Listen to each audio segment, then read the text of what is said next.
bersama Sukro.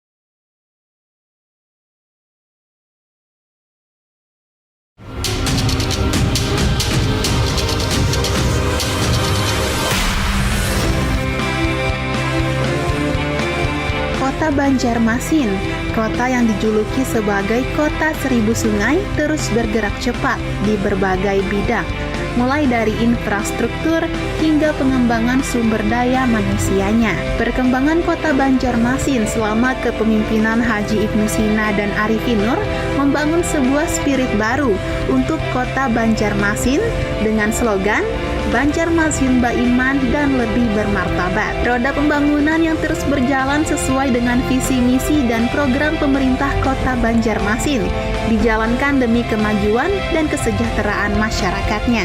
Salah satu elemen jalannya pembangunan di jajaran pemerintah Kota Banjarmasin yaitu Dinas Penanaman Modal dan Pelayanan Terpadu Satu Pintu Kota Banjarmasin yang merupakan unsur pelaksana pemerintah daerah di bidang penanaman modal dan perizinan.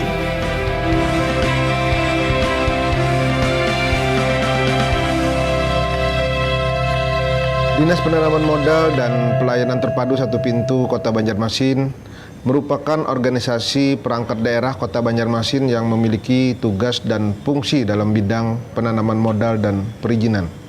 Dengan visi terwujudnya pelayanan prima melalui satu pintu secara mudah, cepat, tepat, dan transparan. Untuk mewujudkan visi tersebut, kami meningkatkan kualitas pelayanan perizinan dan penanaman modal kepada masyarakat secara profesional untuk mewujudkan pemerintah yang berkualitas. Perubahan pola pikir menuju perubahan pola kerja dan budaya kerja dengan tujuan meningkatkan pelayanan publik yang berkualitas merupakan sasaran dan tujuan kami. Saya Kepala Dinas Penanaman Modal dan Pelayanan Terpadu Satu Pintu Kota Banjarmasin, Aryani SHMH beserta jajaran berkomitmen untuk mewujudkan wilayah birokrasi bersih dan melayani. Selamat pagi. Pagi. Luar biasa. DPM PTSP Kota Banjarmasin. No korupsi, no pungli, no suap, no gratifikasi. Zona integritas. Yes. WBBM. Yes. Are you ready? Yes, Ma'am. Cek sound. Cek sound. Ha. Cek sound. Ha.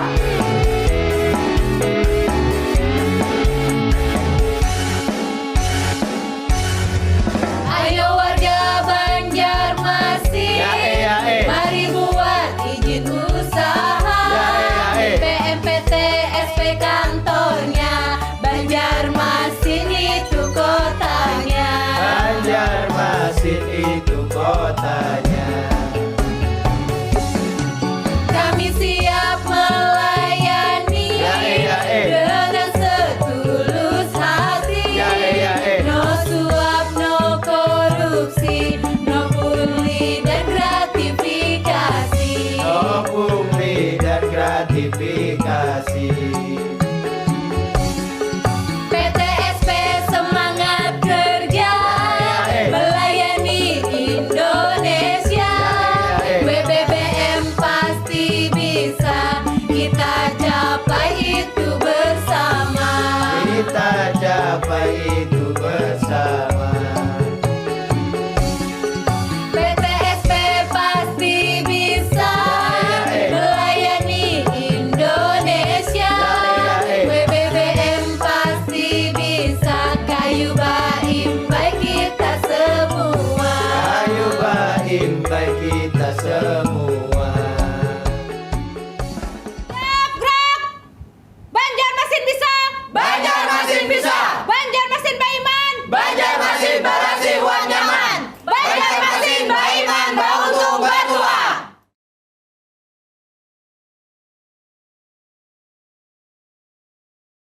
Assalamualaikum warahmatullahi wabarakatuh. Jumpa lagi bersama Suara MPM yang tentu ngobrol santai bersama Sukroni berkaitan dengan masalah UMKM Kota Banjarmasin yang sudah terbukti dan teruji di saat pandemi COVID-19. Banjarmasin sudah mendapatkan kepercayaan karena database tentang UMKM sangat bagus. yaitu akhirnya kementerian yang dikomandani Sandiaga Uno kemarin memberikan bantuan karena datanya siapa pemilik usaha dan apa tujuannya terbagus. Itu dari segi data. Ini kita lihat dari segi lain-lain kan masih banyak yang harus kita lakukan. Alhamdulillah hari ini saya merasa sangat berharga sekali ketika seorang teman yang dulunya berjuang mensupport kegiatan-kegiatan kemasyarakatan, ya dulu sampailah kita bicara tentang bagaimana kesebelasan Barito Putra main 17 Mei, kita coba mani dengan segala sarana karena kita dulu spiritnya bagaimana seorang Haji Sulaiman bersusah payah menghidupkan Barito Putra sampai sekarang beliau sudah ada di alam yang lebih tenang, surga sana. Barito masih ada dan kita sudah tidak lagi bicara siapa yang bagaimana mengelola itu. Dan ketika saya masuk di Dewan, ketemu lagi nih dengan orang ini. Dan saya sudah dikasih tahu apa saja yang harus dilakukan di Dewan, karena beliau di bagian hukum. Kalau urusan hukumnya nggak tahu ngomong apa di Dewan. Nah, tapi hari ini saya bangga nih, dia ditunjuk oleh Ibnu Sina yang periode kedua ini menjadi pemimpin atau tangan kanannya lah bahasanya, tangan kiri itu menjadi kepala dinas perizinan. Namanya langsung saja dia kenalkan, dan dinas apa sih yang hari ini ditunjuk kepercayaan yang silakan. Alhamdulillah Pak Sokro, kita ketemu lagi pada hari ini dan saya alhamdulillah ditunjuk oleh Pak Wali Kota Haji Ibnu Sina sebagai Kepala Dinas Penanaman Modal dan Pelayanan Terpadu Satu Pintu Kota Banjarmasin. Jadi keterkaitan tupoksi saya yaitu untuk implementasi di Kota Banjarmasin dan juga pelayanan kepada masyarakat untuk pembuatan izin baik izin usaha maupun izin PBG itu yang dulunya PBG ini adalah IMB, sekarang berubah namanya dengan PBG, yaitu persetujuan bangunan gedung. Ini ya Pak yang sekarang yang banyak dicari atau dibuat oleh masyarakat, termasuk juga izin-izin apotek Pak, izin apotek, izin dokter, karena sudah ada pelimpahan dari Dinas Kesehatan, dan maka ini menambah kerja lagi buat kami kan, tapi semangat untuk bekerja. Oke, namanya nih Pak Ari ya tuh ya? Iya Pak. Pak. Saya juga kadang-kadang lupa, tapi kalau dengan saya familiar lah kalau saya lihat wajahnya. Maklum kita sudah berusia, kadang-kadang nama, tapi juga wajahnya juga kena. Sekarang saya menanyakan fokus karena saya juga sangat spirit lah, sangat mendukung bahwa ternyata dunia ekonomi di Kota Banjarmasin ini kan terkenal dengan kota jasa dan perdagangan. Ada program wira usaha baru. Sering dikeluhkan nih, syarat mendapatkan kredit ataupun mendapatkan bantuan modal kan harus izin usaha. Nah, di zaman yang Ari pimpin ini, karena saya lihat dia pakai baju di Digital Twin for Smart Society katanya. Ini kan bicara arah digitalisasi nih. Tidak lagi orang antrian, tidak lagi orang merasa lama menunggu di rumah sudah bisa. Gimana nih program tentang mendukung wira usaha baru, dan waktu pidatonya Pak Wali dalam milad ke-496 di sidang paripurna, andalannya dengan andalan bahuma ya, berusaha tanpa bunga. Ini gimana nih mendukung dari segi perizinan? Jadi kami gini Pak Sukro, terkait dengan dukungan kami kepada UMKM pun itu kami membuat perizinan Pak, perizinan usaha sebagai persyaratan untuk pinjaman kredit yang ada di sebuah bank. Artinya tidak hanya bank yang mana lah, itu artinya persyaratannya adalah harus ada memiliki izin usaha. Jadi prosesnya Pak itu mereka harus membuat NIB, nomor induk berusaha. Sebenarnya itu mudah Pak, mudah. Kemudian dibuat lagi lah dengan OSS, online single submission, dengan perizinan secara online. Jadi di sana nanti dicantumkan izin usaha apa yang akan dibuatnya. Misalnya dia pengrajin kesirangan atau penjual obat kesirangan. Nah, itu akan terdata di sana Pak. Namun masyarakat ini Pak merasa sulit karena masih belum memahami Pak. Masih ada, maaf Pak, masyarakat kita tuh kadang-kadang malas dengan menggunakan komputer atau memang gaptek dengan teknologi. Nah, namun yang mengerti dengan teknologi itu Pak begitu mudah. Begitu dia memencet dalam suatu komputer, persyaratan juga mudah, cuma KTP, maka jadilah NIB itu Pak. Nah, namun untuk situasi yang masyarakat yang tidak masih atau gaptek dengan teknologi, di kantor kami menyediakan itu namanya pojok OSS, dan itu juga sekaligus untuk pembuatan NIB Pak. Jadi dan ASN PNS kami itu akan membantu Pak memberikan layanan untuk percepatan NIB itu Pak, nomor induk berusaha maupun OSS. Jadi semuanya kita bantu Pak. Jadi kita bantu dalam hal untuk pembuatan tersebut. Nah, Luar biasa nih, sampai di sini artinya nih kedatangan kepala dinas baru yang tentu sudah paham lah bahwa rakyatnya, karena dia sudah pernah seputar tentang dunia perpolitikan, dunia di DPRD, konstituen si A, si B, ketuaan anggota-anggota dan sahabat-sahabat saya juga mengeluhkan gimana caranya, ini susah sekali. Ternyata dijawab tadi ya.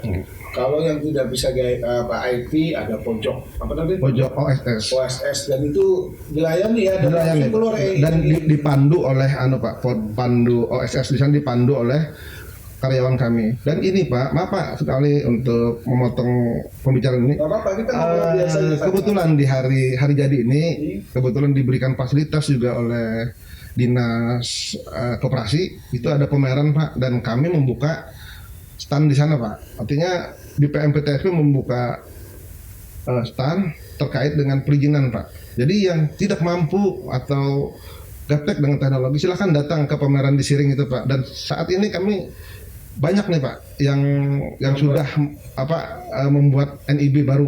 Nah, sekarang artinya kan solusi sudah dicari.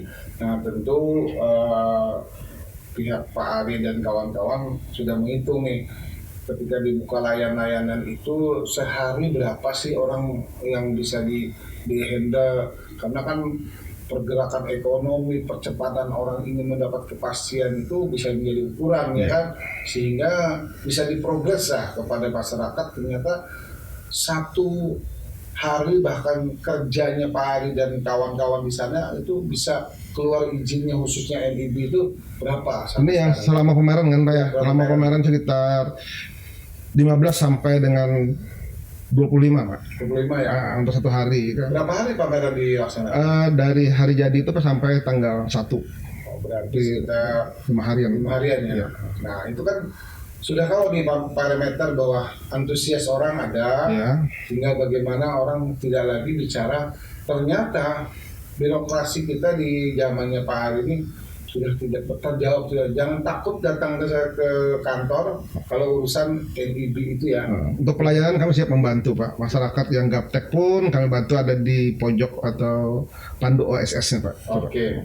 Baik, artinya kita merasa lah bahwa yang namanya WA usaha baru itu persyaratannya sudah di backup oleh SKPD lain. Oke.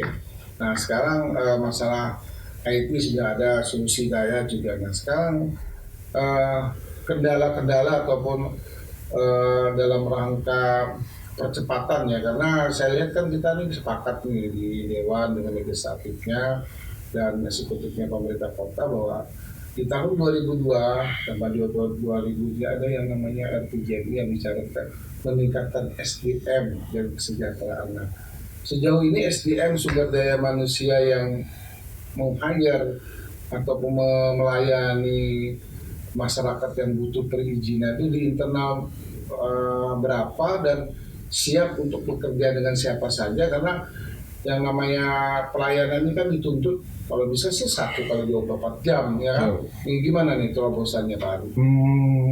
Untuk terobosannya Pak, kami karena ini ada pelimpahan ya Pak ya, ada pelimpahan terkait dengan izin apotik dan izin dokter, juga izin toko obat. Nah itu kami memang kalau menggunakan tenaga kami di sana mungkin masih tidak memahami Pak. Tidak memahami dalam artian SDM kami kan masih bingung nih karena pelimpahan. Jadi kami kebetulan dengan Kepala BKD dan Kepala Dinas Kesehatan kami meminta tenaga teknisnya yang ada di kesehatan itu kami pindah ke tempat kami. Jadi itulah mempermudahkan kami Pak. Jadi itu solusi yang mudahlah bagi kami, jadi tidak perlu lagi kami harus belajar terlalu banyak dengan SDM kami kan, karena SDM-nya ada juga Pak cukup banyak untuk handle izin-izin yang lainnya. Jadi kan dengan adanya ini kami sangat terbantu Pak. Saling melengkapi berarti ya. Betul itu Pak, betul saya mengerti. Oke, sekarang kan yang saya tahu nih yang namanya perizinan terpadu ini, kalau tadi bicara BGG ya, bangunan ya. PPG ya. Apa tadi singkatannya? Persetujuan bangunan gedung, Pak. Persetujuan bangunan gedung PPG ya. Nah, sekarang nggak mungkin lah seorang Pak Ari dan jajarannya ketika gedung ini dibangun, tentu ada persyaratan teknis yang saudara yang menentukan izin dan tidak diperbolehkan ini tentu kan SKPD lain. Gitu. Nah, saya lihat banyak teman-teman saya yang sering mengatakan oke, di pelayanan terpadu oke, persyaratan mudah. Tapi ketika bahwa ini masih terkendala dengan SKPD lain yang bisa menentukan teknisnya, ini berapa lama jedanya? Karena saya yakin karena ada teman saya kemarin jadi ketua PBI Kalimantan Selatan PLB, idealnya katanya setiap program wali kota SKPD yang lain yang sudah diberikan kepercayaan itu saling melengkapi. Selama ini gimana cara kerja Pak Ari untuk bersinergi dengan rekan sejawat atau instansi yang sama-sama pasukannya wali kota lah, gimana selama ini? Kayak tadi Dinas Kesehatan oke lah ya kan. Jadi kita buktikan nanti apakah ada keluhan-keluhan ya kan. Benar itu Pak. Jadi keluhan untuk masyarakat itu pasti ada Pak. Betul. Artinya keterlambatan kan itu tentunya itu sudah gimana ya, artinya sudah memang dari dulu memang ada, karena keterlambatan itu terkait dengan persyaratan Pak, persyaratan. Nah, secara administrasi kalau di tempat kami Pak, kalau memang sudah memenuhi administrasi ya kami akan menyerahkan ke dinas teknis. Nah, terkait dengan PBG, nah itu kan kami serahkan ke dinas PUPR. Nah, tinggal PUPR aja lagi Pak yang melaksanakannya secara teknisnya dan mereka lebih memahami kan Pak, karena memang dengan adanya PBG ini lebih teliti pada lebih sulit dari yang kita bayangkan. Seperti kalau EMB dulu kan kita masih mudah Pak, karena teknisnya itu ada di tempat kami. Jadi kalau misalnya kami melaporkan ada kekurangan, itu bisa kami langsung kita sampaikan dengan ininya. Dan juga kalau tempat kami kan dengan EMB dulu Pak ada SOP-nya. SOP-nya kami 15 hari harus selesai gitu kan. Jadi itulah yang buat kami pada saat EMB itu berlaku Pak. Nah sekarang kalau PBG, ini yang tidak ada lagi di teknis di tempat kami, karena secara administrasi aja kami Pak. Begitu administrasi selesai, kami selesaikan dan kami antar ke dinas terkait yaitu PUPR, dan kami juga sering komunikasi lah Pak dengan tim teknis mereka. Oke, penjelasan itu mungkin sudah bisa diterima oleh publik ya tentang bagaimana instansi Anda sudah pada tahapan apa sih tupoksinya, cara aplikasi, secara teknis ada SKPD yang lain. Nah, yang masih menjadi pertanyaan kita, dan saya juga dulu sebelum jadi anggota Dewan sering menyampaikan kepada teman-teman, karena ini era digital, sudah tentu apa saja aplikasi itu membuat orang cepat. Ya. Tapi kalau ketika bicara teknis tadi yang perlu akurasi, akuntabel, ini berapa lama kira-kira PPG itu bisa diproses, dan tiba-tiba Pak Ari dan jajarannya mengatakan di kami 1 minggu sudah selesai, bahkan per sekian jam sudah selesai. Tapi ketika teknis, ada nggak jaminan pemohonan izin itu bisa selesai secepat-cepatnya, misalnya 1 minggu kah, 2 minggu kah, 3 bulan? Karena ketika orang merasa sudah menjadi legal dalam proses permohonan izin, orang menjadi menjadi semacam semangat untuk melangkah lebih maju, lebih kegiatan berikutnya gimana? Betul Pak. Jadi kalau untuk PBG Pak ada aplikasinya Pak yang namanya SIMBG. Jadi SIMBG itu nantinya harus dilihat oleh dinas terkait Pak, oleh dinas PUPR. Nah kami ini Pak sebagai koordinator sebenarnya di dalam kaitan dengan aplikasi itu. Jadi ada aplikasi yang kami berikan juga kepada dinas instansi terkait, misalnya untuk pengawasan terkait dengan pariwisata atau juga industri. Nah itu ada masing-masing dinas Pak. Nah tapi terkait dengan berapa lamanya itu SKPD ini aja lagi Pak yang bisa membuat SOP di tempat mereka. Nah kalau kami kan seperti yang Pak Sukro sampaikan, hari ini lengkap kami antar gitu loh Pak. Ya artinya kan tadi Pak Ari udah ngomong bahwa sesuatu yang saling melengkapi ini tentu kan ujung tombak sebuah pasien itu kan ada di dinas sampean. Iya betul. Perizinan terpadu katanya, orang tidak wirawiri ke dinas sekalian. Ketika ada proses ketepatan waktu, durasi waktu yang ada, tentu menjadi harapan bahwa yang namanya smart city itu kan bisa terbangun dengan secara akurat dan sangat akuntabel dan bisa transparansi lah. Sehingga tidak ada lagi persoalan bahwa ini ada sesuatu yang kongkolingkong. Kalau ada orang urusannya ini cepat pakai jalur pintu ini gitu. Nah jawaban ini kan sudah terjawab nih dapatnya Pak Hari tadi bahwa kita hari ini sistem online sudah menjadi pilihan bagi instansi yang dipegang Pak Ari. Bahkan tadi program dinas kesehatan pun juga libat dana. Sekarang selama ini koordinasi dengan kepala dinas informatika yang memegang manajemen digitalisasi yang katanya ada aplikasi apa tuh namanya yang nggak ngerti tuh. Operasi coba aplik kayak. Nah, itu sudah masuk sinergi kan? Itu sinergi Pak, karena terkait dengan dokumen kami Pak, dokumen perizinannya Pak. Kemudian juga rencananya juga semua tanda tangan yang perizinan yang masih manual Pak, itu akan kita inikan dengan tanda tangan juga Pak. Itu dengan sudah koordinasi dengan mereka dan sudah kami pakai surat itu Pak untuk terkait dengan perizinan ini Pak.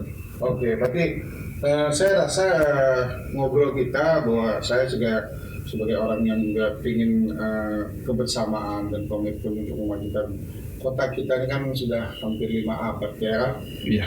Nah ini kan menjadi sebuah pilihan kita untuk maju dan tidak boleh ada kata mundur. Betul. Walaupun hari ini kota Banjarmasin sepertinya fokus dijadikan kota dagang dan jasa. Nah, tentu kualitas jasa pelayanan ini yang menjadi pilihan untuk kita tingkatkan. Nah, ketika bicara pelayanan ini, saya sebagai anggota Banggar rasa-rasanya sudah mendukung tuh katanya di Mitra Plaza katanya ada satu space untuk pelayanan terpadu, orang tidak lagi bicara jauhnya di pojok Sultan Adam, ternyata di tengah kota ada yang namanya pelayanan terpadu. Ini sudah dilaksanakan atau belum nih Pak Ari? Jadi untuk ini masih perencanaannya Pak. Jadi perencanaannya memang mekanismenya untuk membentuk sebuah mall pelayanan itu tidak semudah apa yang kita bayangkan Pak dulu Pak. Yeah. Kenapa juga saya menyampaikan ini, pertama kita harus ketersediaan anggaran juga Pak, ketersediaan anggaran. Jadi untuk kami itu terkait dengan aplikasinya Pak, kemudian penyediaan untuk komputer, kemudian meja dan ini sofa Pak. Nah tapi untuk teknis yang terkait dengan bangunan itu di bagian PUPR Pak. Nah namun ini kan masih perencanaannya Pak. Jadi mekanismenya itu kita harus ini dulu Pak. Nantinya itu wali kota itu akan memberikan paparan kepada Kementerian Kemenpan itu Pak terkait dengan rencana mall pelayanan.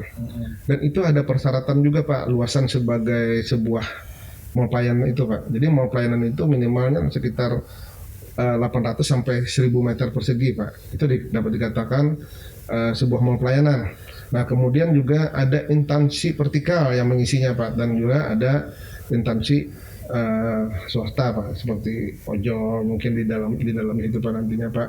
Kemudian instansi vertikal itu kan ada keterkaitan dengan BPJS Kesehatan, BPJS Ketenagakerjaan, mungkin pegadaian juga, maksudnya di samping dinas-dinas yang ada di pemerintah Kota Banjarmasin Pak.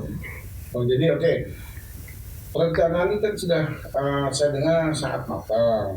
Saya juga merasa di Banggar oke lah, karena kalau tanah di Mitra Plaza itu sebagai tanahnya Pemko yang dipinjamkan oleh perusahaan yang sudah lama pertama-tama mall di Banjarmasin, katanya juga mengembangkan mall itu.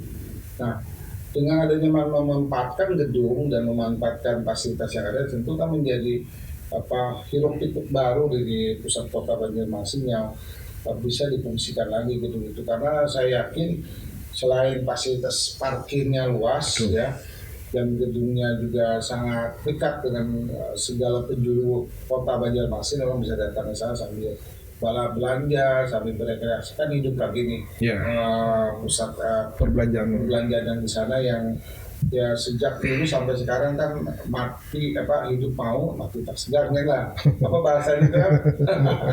Nah jadi saya kira Pak Ari ini sudah memaknai lah hari jadi kota Banjarmasin. Tadi ada terobosan tentang solusi orang gaptek, ada pojok apa tadi namanya? Pojok OSS atau Pandu OSS. Pandu OSS. Silahkan datang ya ke setiap ada pojok itu ke baik di kantor sampean, yang bukanya jam berapa kantor sampean? Dari jam 8 Pak sampai jam 3. Dan petugasnya ada dia? Selalu ada Pak. Nah, seperti itu selalu ada. Jadi untuk SDM-nya Pak semuanya bisa Pak. Jadi tidak hanya satu orang. Jadi yang semuanya itu sudah bisa untuk melakukan bahkan disediakan minum gratis ya, dari UMKM kan ya Pak. Ada kopi kan ya, kebetulan saya juga membina nih, ada ngopi adalah tradisi.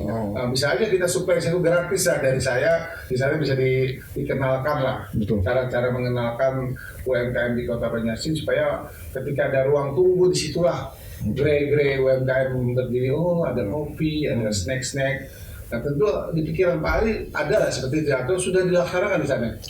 Untuk kopi, teh, itu air putih itu sudah ada Pak. Kemudian kami kan untuk pelayanan semuanya itu Pak ada, karena itu salah satu bagian persyaratan kita, karena Kota Banjarmasin kan kemarin ditunjuk sebagai role modelnya pelayanan. Nah itu lagi Pak yang sama ini, terus ada tambahan yang tempat charger HP, itu ada persyaratannya itu Pak, untuk membuat nilai kita sekarang nih amin ini Pak. Maksudnya untuk kedepannya kita berharap nilai pelayanan kita menjadi A+.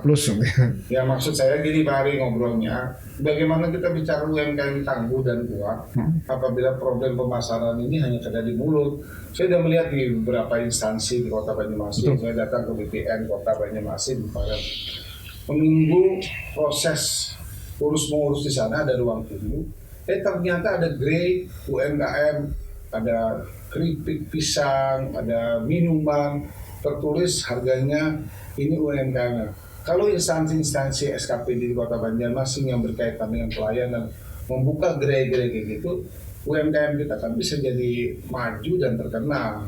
Artinya mereka merasa ada yang membeli nih, kan daripada dia kemana-mana. Karena kita ngobrol tentang masalah Alfamart, Indomaret yang banyak di Kota Banjarmasin, dia juga membuka bot-bot itu yang dari UMKM. Nah, saya kira saya akan lihat jalan-jalan ke kantor Pak Ari, yang nanti akan saya lihat nih sahabat saya ini. Saya nggak pernah loh datang ke dia karena takut saya kalau ada urusan apa, saya ingin mendatangi itu mencermati aja. Bagaimana pelayanan, bagaimana kadang di perdebatan di Dewan itu bukan topik si Pak Supro, karena kebetulan PTSP Komisi 1 Pak. Komisi 1. Betul. Nah saya udah bilang sama teman-teman Dewan, kita jangan berkotak, orang tahunya wakil rakyat itu ngurusin semuanya.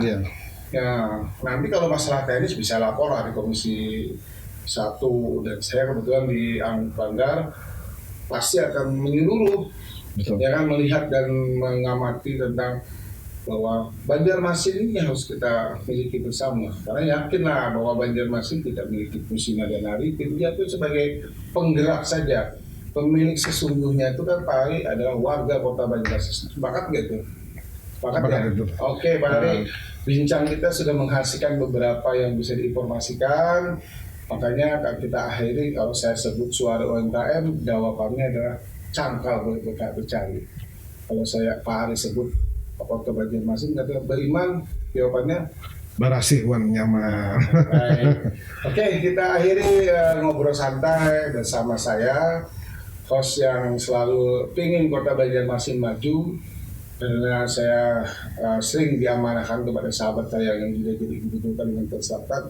Kamu fokus mengawal Kota Banjarmasin menjadi kota yang bagus dan religi serta dengan moto-motonya wali kota. Baik Pak Ari, kita dukung spirit saya kalau saya sebut suara UMKM Cangkal bercari. Banjarmasin beriman, Barasi wan nyaman. Bila topik hidayah. Assalamualaikum warahmatullahi wabarakatuh. Waalaikumsalam warahmatullahi wabarakatuh.